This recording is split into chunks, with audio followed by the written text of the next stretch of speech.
Yeah, he was here this morning. I got a chance to talk to him. He was getting treatment. It's as good as we can hope right now. Obviously, there's some symptoms there, but we're talking about normal symptoms, if I can explain it that way. It's as good as we could hope right now, and on the second day of a concussion, I would say. You know the history with Clarke.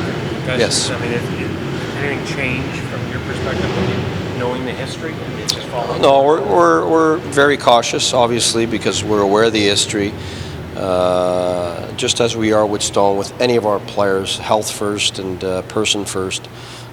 So we're going about the same way as anybody else getting a concussion, but because of the history, we're obviously going to be very cautious about the protocol, respecting it, and we'll just move day by day.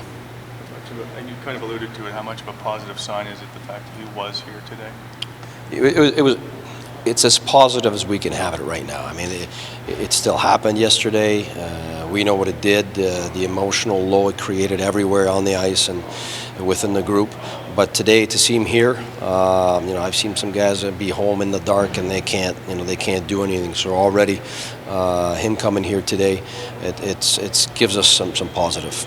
How do we handle Patrick Saloff in all of this? How does the organization handle what happened to him? The right way. I think here's a young guy, doesn't know our players, comes from somewhere else, comes in and wants to make the team, doesn't really know, he wasn't targeting anybody in particular, didn't know. Should he know? Could he know? That's always a question, but that's why they're young guys, and that's the difference between a vet who's been in the league for 5, 10 years, 12 years. They know what this represents. They know, and that's just the process of a young guy trying to make it. And I'm sure he's the first guy to realize that, the next time around, I might want to be a little cautious with certain individuals and might want to know, but it's a normal process. I know we're not pointing fingers at the young guy right now.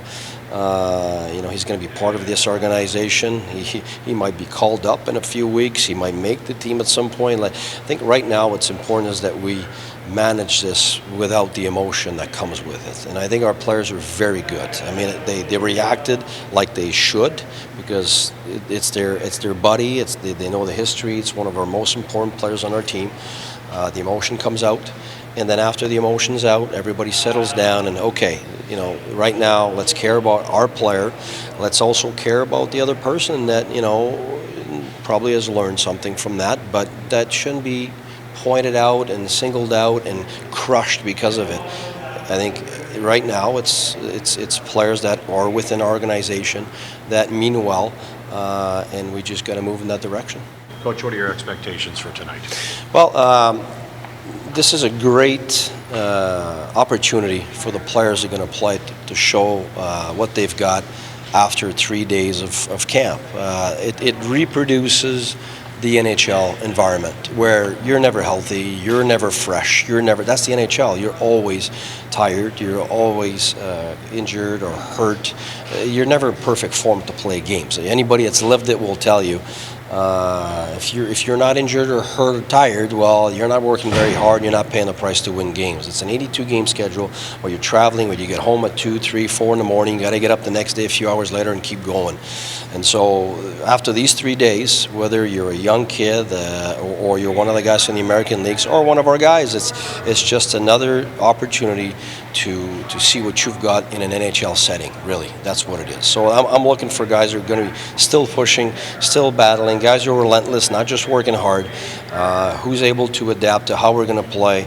And now I'm going to be behind the bench, so it's going to give me an opportunity to see firsthand how players react under that kind of environment and pressure and setting. This tournament is done in Toronto. When do you bring him back into camp here? Well, we were hoping for sure that he'd end up with something positive. I'm sure there is some positives for him being one of the leaders on that team. They came really close, and he's done really well. You could see that he was a big impact and tie in the game late in the game. So definitely real happy for him. And those moments are just learning moments, opportunities for him to grow in his leadership and bring that back to our team.